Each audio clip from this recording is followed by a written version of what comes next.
uba uteguye umunsi wawe. Buriya iyo ukibyuka, ijambo watura mu gitondo ukibyuka niryo ryirirwa mu isi y'umwuka, rifite presence, riri presence nyine kuri buzima bwawe. Ni uvuga ngo niba ubyutse ukavuga ngo yewe ngo uyu munsi noneho ngo ni umunsi nawe ubonye ni w'ibihombo pe, warangije nyine ni w'ibihombo, ubundi si wakwigumira mu rugo n'ubundi ko wabyishe. Ubundi ugomba kubyuka, ukabubyuka uri umutsinzi no kurusha, ukabyuka uri konkara, ukabyuka watura amagambo y'ibyiringiro, ukabyuka urema isi yawe ugiye kubamo, ukabyuka urangiza intambara zose zari zikuzengurutse. Abantu ntabwo bakenye kubera yuko badafite ibintu. Niba udahisemo byibuze ngo ube mu isi y'umwuka, isi y'umwuka iguhamagarira ibintu nabyo wiriki bikwinjize mu bantu, kuko iyo ufite ibintu abantu barizana. Ni ukuri, iyo ufite umwuka wera ibintu biritaba. Wamara kugira umwuka wera n'ibintu, abantu bahita baza, kandi abantu baza ari inyongera, bazana n'ibintu noneho n'ibyo batunze barabikwegurira. Kubera iki? Kubera ko niba ufite agaciro mu isi y'ibintu, ukagira agaciro mu isi y'umwuka, isi y'abantu uzayibamo neza. Haleluya. Impamvu ibintu tubihamagara ntibitwitabe ni uko tutaramenya principe y'uburyo Imana ishaka ko tubaho. Imana ishimwe cyane. Niyo mpamvu mu nzozi zawe, tugarutse mu inzozi zawe ni igishushanyo mbonera cy'ubuzima bwawe ubamo. Niyo mpamvu buri gihe cyose nzahora mbivuga, iyo uri gutsindirwa mu buryo bw'inzozi, mu buryo bw'isi y'abantu nyine, uratsindwa cyane. Nta n'umuntu wisengera ngo bisore. Ubu iyo nkeneye umuntu, nanjye nkenera abansengera, nkavuga nti munsengere gutya na gutya. Kubera iki? Ariko nawe ukeneye ko ngusengera. Kubera iki? Ubushobozi Imana ni gutyo yatanze, nta wigira, nta mupfu wishyingura. Imana ishimwe cyane.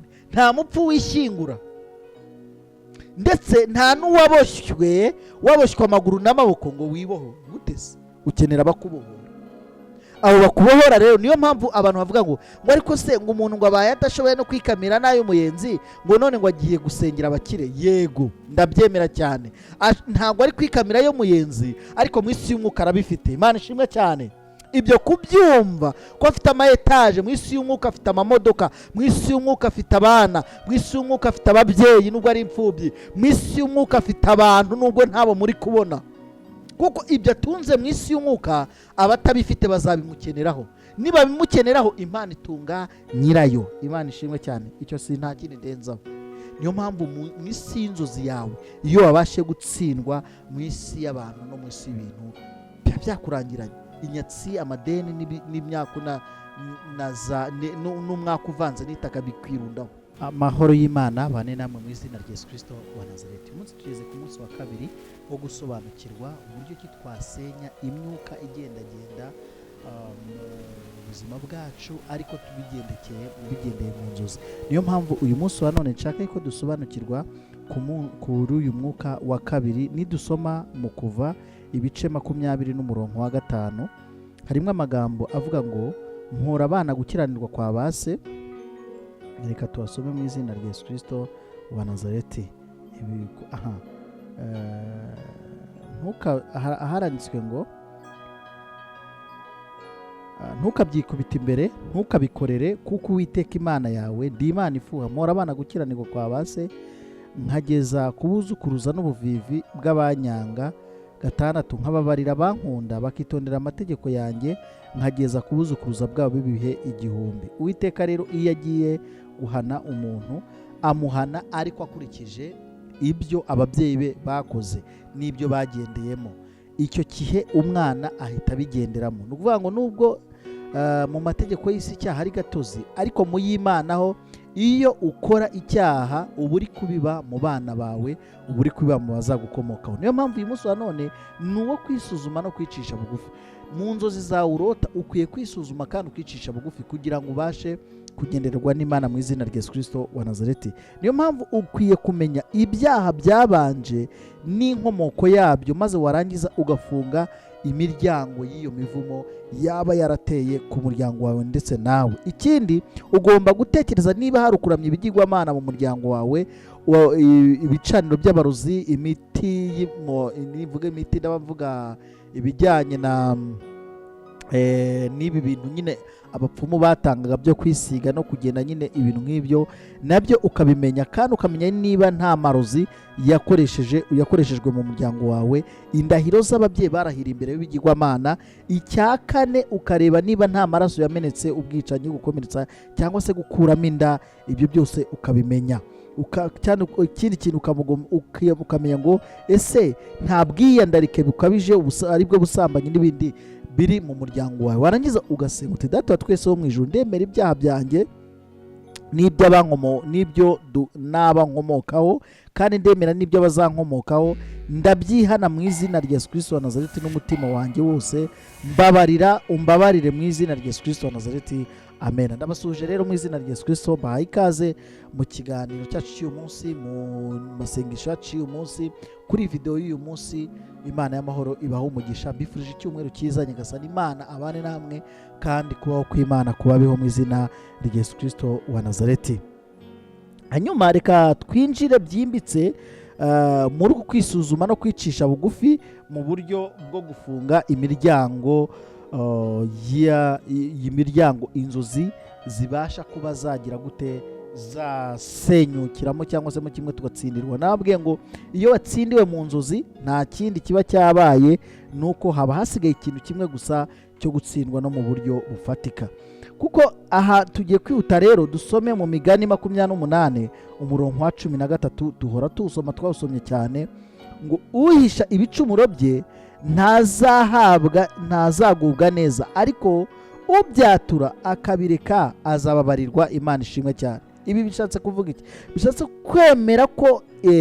kwemera ukuri kose, ntuwihishire, kwihana ibyaha byawe n'iby'abagukomokaho, no gufunga imiryango yose yinjirirwamo n'umwijima, kugira ngo mu nzozi zawe ubashe kurota, urote ibintu bizima, kugira ngo mu nzozi zawe ubasha kuba wahuramo na marayika wawe akabasha kukwereka icyo Imana ikwigisha. Nk'uko ejo nimusubira mu kiganiro ejo twagiranye, Imana ivuga rimwe cyangwa kabiri nubwo umuntu atabyitaho. Iyo uhisha ibyaha byawe ntabwo uba ushaka kugubwa neza, ahubwo kubyemera ukabireka urababarirwa mu izina rya Yesu Kristo wa Nazareti. Niyo mpamvu tugiye kugendana intambwe ku yindi, tumenye uburyo nyabwo bwo kuba umuntu yabasha kuba yakwikorera deliverance, yakwibohora, yagira inzozi nziza, kandi mu nzozi ze akabasha gutsinda no kugubwa neza mu izina rya Yesu Kristo wa Nazareti. Reka tugendane twumve uko ijambo ry'Imana rivuga, kandi noneho tugendane tumenye ngo ni gute twabasha gutsinda inzozi mbi, tugatsinda imitego y'umwanzi Satani, tukabasha kuba twaba mu nzira ya nyayo ishimishije Imana, kugira ngo ibyo turota bihure n'ubuzima bwacu bwite. Kandi ikindi, twere kuvangirwa mu buryo bw'inzozi. Wari uzi yuko iyo utacunze neza mu buryo bw'inzozi zawe, hari nubwo ucumurira mu nzozi ugasanga hahandi nyine Satani ari kugukoresha, noneho wamara kuba igikoresho cya Satani, ntabwo uba umwana w'Imana kamembe. Niyo mpamvu ukwiye kurinda ubugingo bwawe. Niyo mpamvu Imana yavuze mu ijambo ryayo ngo ujye urinda amarembo ncamo ninjira n'ayo ncamo nsohoka. Rinda amarembo ncamo ninjira, ayo ncamo nsohoka yo naye. Aho rero ukwiye kurinda ayo marembo. Niyo mpamvu intambwe ya mbere akubwira ngo gutegura umutima. Tegura umutima mu gitondo ukibyuka, tegura umutima ujye ahantu hatuje mu cyumba cyawe, wicishe bugufi, wicare cyangwa se use nk'uwunamye, wunamira Imana. Cyangwa hari n'abayireba mu ijuru bakatunga amaboko hejuru mu kirere. Ibyo byose birakora rwose. Ariko noneho nurangiza ufate byibuze iminota 5 uceceke, wumve icyo Imana iri kuvugana nawe, utekereze za nzozi warayirose, utekereze buri rugendo rwose wakoranye n'Imana muri iryo joro. Nurangiza uzamure isengesho, usenge uti Data wa twese uri mu ijuru, uyu munsi ndaje nkiri hano ngo nawe uzahondi, nta kintu nguhisha, mpishurira ukuri kose kujyanye n'ubuzima bwanjye n'umuryango wanjye, mbikoreye mu izina rya Yesu Kristo wa Nazareti, amen. Aha hantu iyo ubikoze gutya uba uteguye umunsi wawe. Buriya iyo ukibyuka, ijambo watura mu gitondo ukibyuka niryo ryirirwa mu isi y'umwuka, rifite presence, riri presence nyine kuri buzima bwawe. Ni uvuga ngo niba ubyutse ukavuga ngo yewe ngo uyu munsi noneho ngo yewe ngo ni umunsi nawe ubonye ni uw'ibihombo pe, warangije nyine ni uw'ibihombo, ubundi si wakwigumira mu rugo n'ubundi ko wabyishe. Ubundi ugomba kubyuka, ukaba ubyukana uri umutsinzi no kurusha, ukabyuka uri konkara, ukabyuka watura amagambo y'ibyiringiro, ukabyuka urema isi yawe ugiye kubamo, ukabyuka urangiza intambara zose zari zikuzengurutse. Niyo mpamvu nitugira ku ntambwe ya kabiri, turasanga kwisuzuma mu bibazo byawe ukibwiza ukuri. Subiza kandi ibiri mu mutima wawe cyangwa se ubyandike, urebe ibyawe bwite. Hera ku byawe bwite, uvuga ngo ese nigeze kwishora mu busambanyi bukabije? Nigeze ninshora mu bintu byo kuroga, kuragurisha ibintu n'ibindi, gukoresha imiti yo mu bapfumu? Ese nigeze ndya cyangwa nywa mu buryo bw'inzozi? Ese nigeze ntuka abantu? Nigeze mbavuma? Nigeze mbivangira mu buzima bwabo ku buryo byatuma mbonekaho umugayo imbere y'Imana? Ibyo yamaze kubibona, ukarangiza ukavuga uti ese nigeze ngira inzika idashira, ya nzika ikomeza? Ibyo iyo ubirangije uhita utekereza iby'umuryango wanjye. Ese umuryango wacu hari kuramya ibigirwamana, ubupfumu, uburaguzi, hari guterekera no kumena amaraso, ubwicanyi, gukuramo inda n'ibindi bigiye bitandukanye? Indahiro z'abapfumu nigeze ngirana, indahiro z'abapfumu nigeze nshira gatatu? Nigeze gutandukana gukabije n'indwara zisubiramo, cyangwa se mu kimwe twigeze dufite indwara z'uruhererekanye, dufite impfu zidasobanutse mu muryango wacu, dufite gusenya kw'imiryango yacu bidasobanutse. Ibyo iyo umaze kubibona, ibyo umwuka wera akwereka, ntabwo ubasha kubyirengagiza. Kuko iyo ugenda wibaza wanditse cyangwa se ukibaza mu mutima wawe, ku bantu bagifite umutima muzima, hari abantu rwose pe bagifite muri bo, bagifite gutekereza ku buzima, bagifite concentration, ku buryo rwose umuntu ashobora gufata ibintu magana mu mutwe we kandi ntagire ikibazo. Aha icyo gihe uba wamaze kumenya kabitera igutera mu nzozi zawe. Niyo urose uhita umenya ngo mbese none se ko narose gutya buriya bishatse kuvuga iki? Bishatse kuvuga gutya na gutya, nkurikije uko nasobanuriwe, burya bya bintu bigiye bivuga gutya. Sinzi icyo kintu niba muri kucyumva neza, kuko isi y'umwuka iri tangible, irafatika. Iyo buri gihe cyose udakoresheje neza isi y'umwuka, yo hari ubwo igukoresha gute? N'igihe buri gihe cyose weho wirengagiza ibyari kukugirira neza. Buri gihe cyose usanga wowe ubwawe utabasha kuvuga uti ibi bintu bimeze gutya, ibi bimeze gutya, ibi bimeze gutya, none se ko ibi byo bimeze gutya nzabigenza nte, nabigenza gute? Ese ibi nabihagarika gute? Ese ibi bimaze igihe kingana iki ku buzima bwanjye? Ese bimaze igihe kingana iki ku muryango wanjye?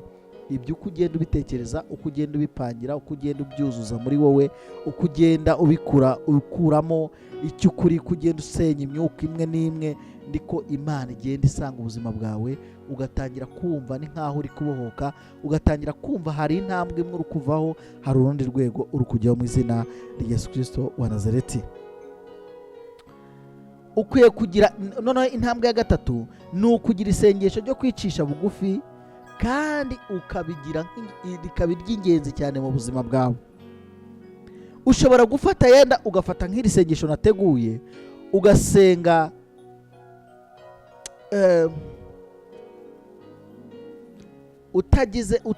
ukarekura ijwi ryawe rigasohoka, gerageza kurivuga ku buryo risohoka.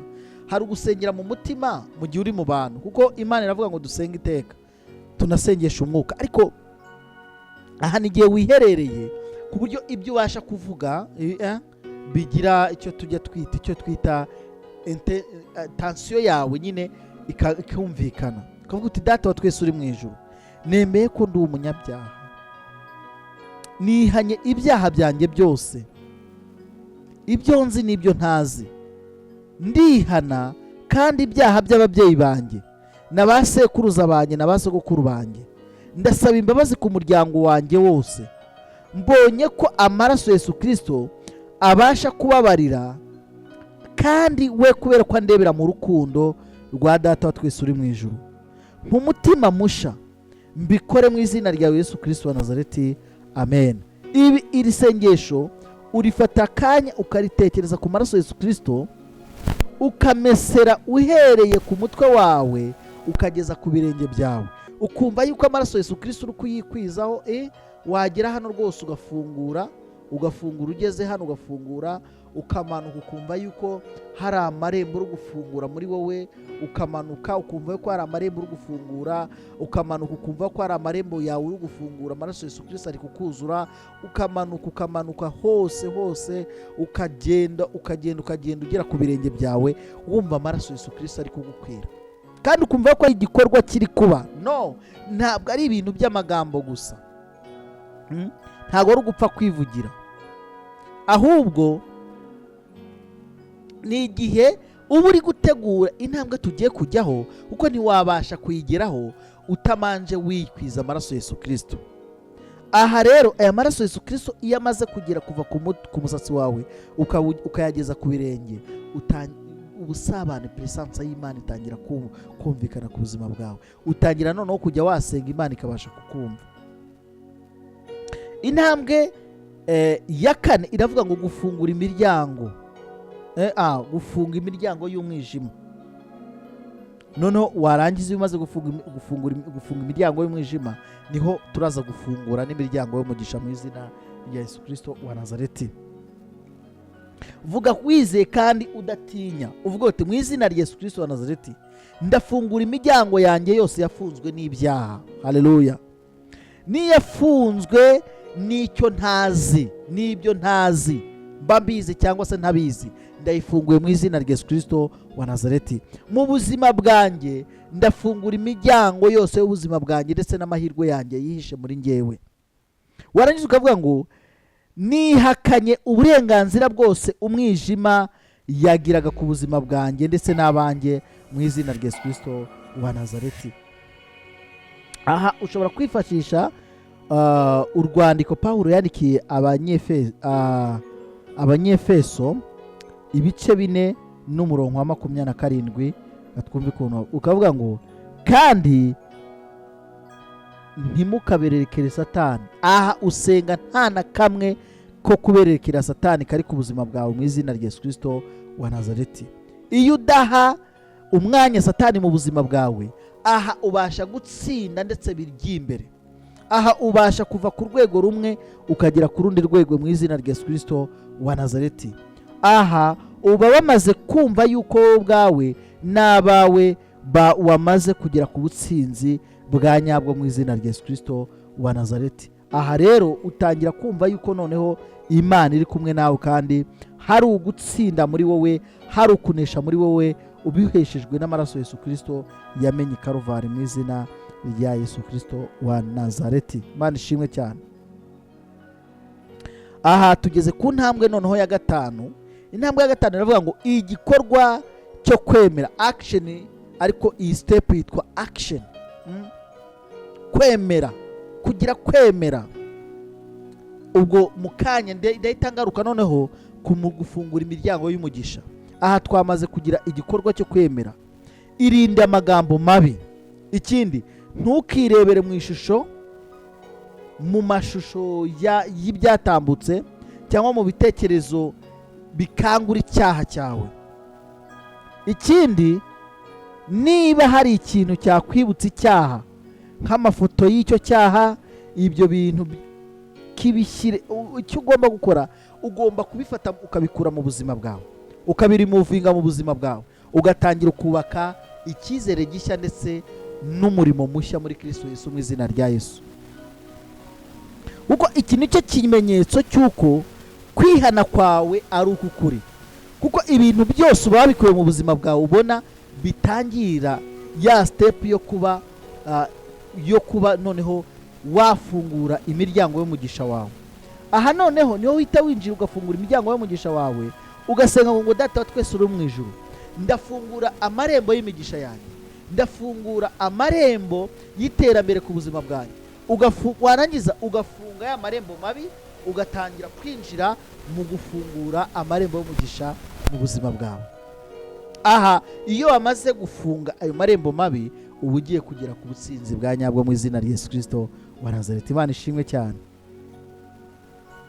Aha noneho rero ni hahandi utangira kumva yuko Data wa twese hari ibyo, mbese ugatangira ushobora gufata amavuta ya elayo ugasiga mu biganza byawe, ukajya ugenda ugasiga ku rugi rumwe uhereye ku irembo aho winjirira ku muhanda, ukaza usiga, usenga, ufungura, ugafunga, ugasiga, ugafungura, ugakomeza ukinjira, ukagenda ugenda wumva yuko imiryango y'ubuzima bwawe iri gufunguka mu izina rya Yesu Kristo wa Nazareti.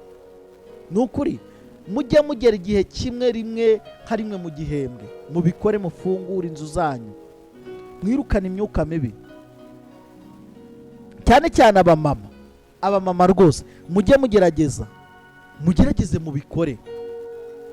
Hari ubwo umugabo wawe aba yiriwe iyo hirya, hari ibyo yahuye nabyo, hari abo yirwanye nabo, hari ibyo bamutumuriyeho, ariko iyo ugira gufunga ndetse no gufungura imigisha yawe, aho rwose nta kindi kintu kiba gikeneye gukora, nuko Imana ibasha kugufasha kandi ikakugirira neza mu izina rya Yesu Kristo wa Nazareti. Hari uburenganzira muri Kristo Yesu umuntu wamaze kwemera ndetse no kwegera Kristo aba agomba kuba afite. Aha iyo harimo icyo bita gufunga imiryango mibi, ariko ugafungura amarembo y'umugisha ku buzima bwawe. Hari ubundi buryo ushobora gufungura amarembo y'umugisha ku buzima bwawe. Ushobora gufata imbuto ugashira umushumba wawe cyangwa se uwo wizereramo, ugatanga imbuto kugira ngo ufungure. Uzarebe umuhinza ngo yasohoye imbuto, ngo akigenda ngo imbuto ngo itigwa hehe? Mu butaka bwiza. Yaguye ku kara, iyindi igwa mu nzira, iyindi igwa mu rutare, indi igwa mu mahwa, ariko izindi zigwa mu butaka bwiza. Izindi zose zarumye, ariko yatewe mu butaka bwiza. Mu butaka bwiza ni wowe bugiramo n'uruhare, kuko ukuri niko Imana izaguhuza. Icyo ushaka muri wowe Imana itiguhuza n'icyo ushaka, cyangwa se Satani nawe akakopera, akakwapurayingiraho cyangwa se akakudiployingiraho umuntu uhwanye n'amarangamutima yawe. Niyo mpamvu gushaka ni igikorwa kiba gikomeye cyane. Ugomba gushaka uhuye n'amarangamutima, kuko iyo udashatse uhuye n'amarangamutima yawe, ni ukuvuga ngo reka mvuga kino kintu neza, ushaka umuntu uhwanye n'ukomeze. Ese Imana izanye umuntu uhwanye n'ukomeze, mwabana? Niba mutabana, iburekewe gushaka, kuko Imana izana wowe muri we.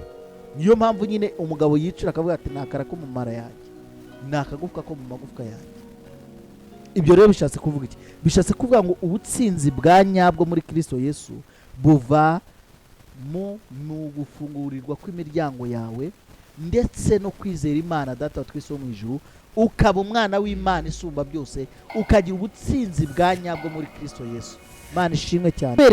Kubera iki navuga ngo Imana ihora isaba umuntu wayo ko yimenya, ukamenya uburenganzira ufite mu buryo bw'inzozi, ukamenya uburenganzira ufite mu buryo bw'umwuka, ukamenya uburenganzira ufite mu buryo bw'ibifatika mu isi y'ababaho. Nyine nababwiye ko hari amasi, hari isi y'ibintu, hari isi y'umwuka, isi y'ibintu n'isi y'abantu.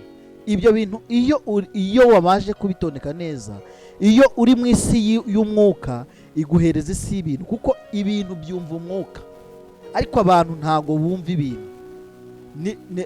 Ariko ibintu byo birabumva, kubera ko abantu iyo bikonegise mu mwuka, ibintu birabitaba. Impamvu ukwiye kubanza mu mwuka ni iyi, nuko mu bibaho byose, iyo umwuka yaguhesheje kumenya, iyo umwuka yaguhesheje imbaraga, iyo umwuka yaguhesheje ubutwari, ubasha gutsinda bya bindi byose. Bishatse kuvuga iki? Bishatse kuvuga ngo buri gihe cyose uko tubaho umunsi ku munsi, dukeneye isi y'umwuka ngo itwinjize mu isi y'ibintu, noneho isi y'ibintu tusange abantu babifite babiduhe. Haleluya. Ariko nusengera abantu buri gihe, ugahora usengera abantu ku buzima bwawe, ugahora usengera abantu buri gihe, usengera abantu ngo bazaguhe ibintu, ntabwo bishoboka. Ajya mu isi y'umwuka usengera ibintu Imana iguhuze n'abantu babifite. Haleluya, Imana ishimwe cyane. Ikindi, hano iyo dufungura amarembo y'umugisha tugendera ku ntambwe zigira muri enye. Intambwe ya mbere ni uko tubasha kumenya ese ni iki dukeneye mu isi y'ibintu. Iyo ni intambwe ya mbere. Intambwe ya kabiri ni iyihe miryango ubundi umuryango wanjye wari umaze gufungura, ukamanza ukamenya ibyo ufite. Ese imbago zashinguwe ku buzima bwanjye ni izihe?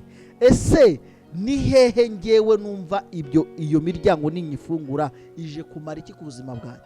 Uko Imana ntabwo ibasha gufata umutsima w'abana bayo ngo ijugunyire imbwa, ntabwo bibaho.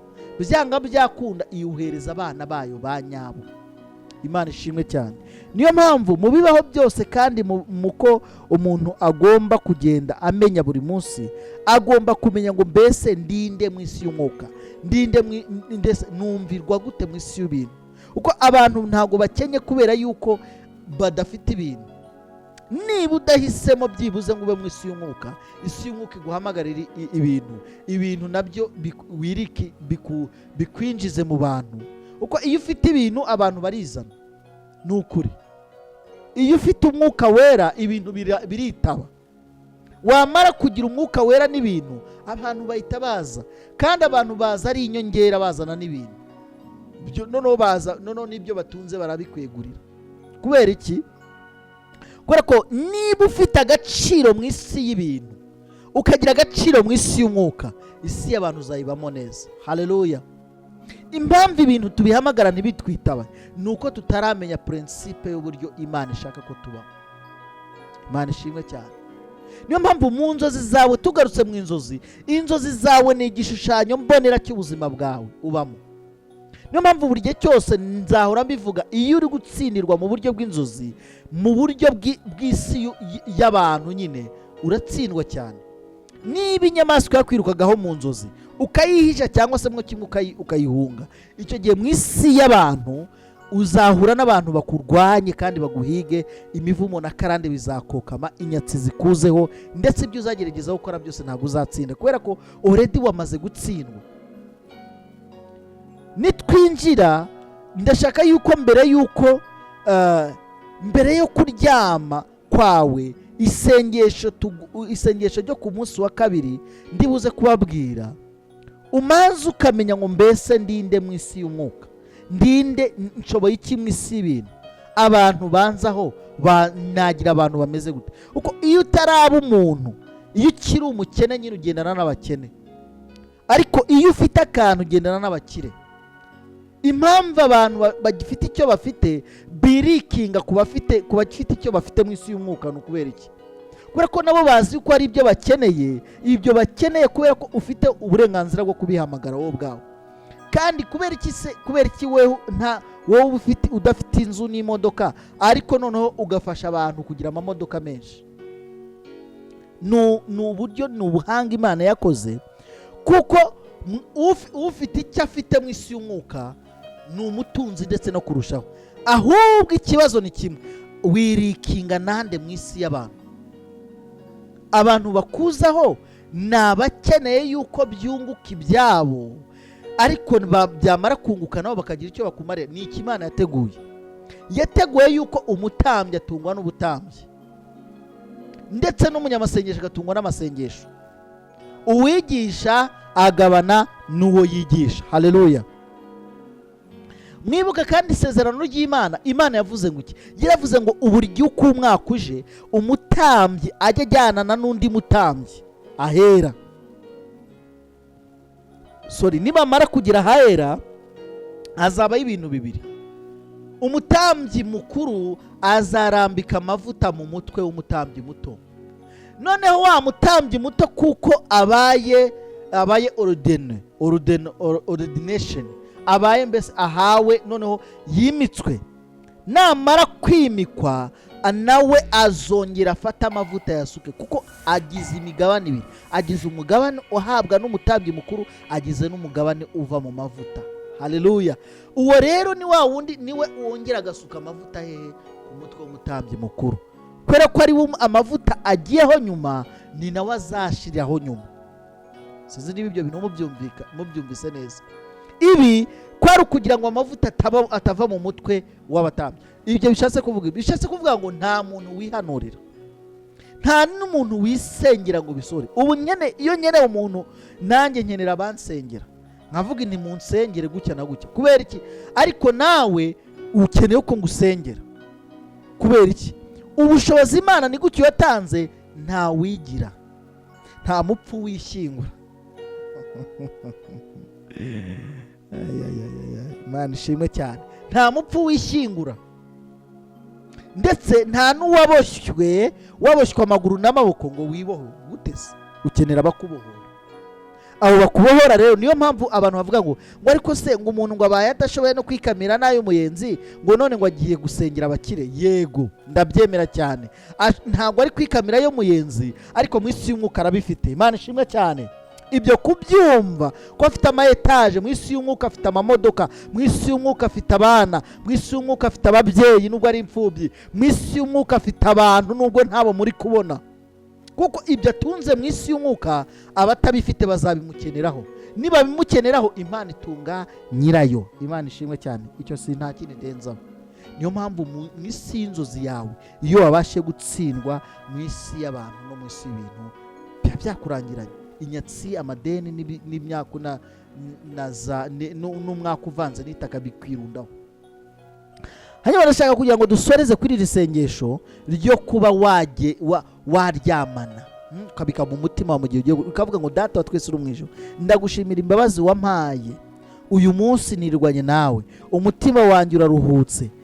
Ndinda mw'iri joro, ndindira imitekerereze yanjye mu nzozi, kandi icyaha cyose kikugweho iteka ntikizansubireho, kandi ndakihanye ntikizagaruka mu buzima bwanjye. Warangiza ukavuga ngo mbikoreye mu izina rya Yesu Kristo wa Nazareti, amen.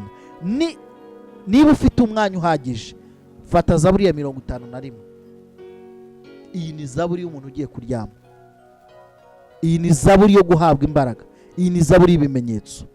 Ikindi rero, hari ibimenyetso byiza yuko umunsi wawe uyu munsi wakugendekeye neza.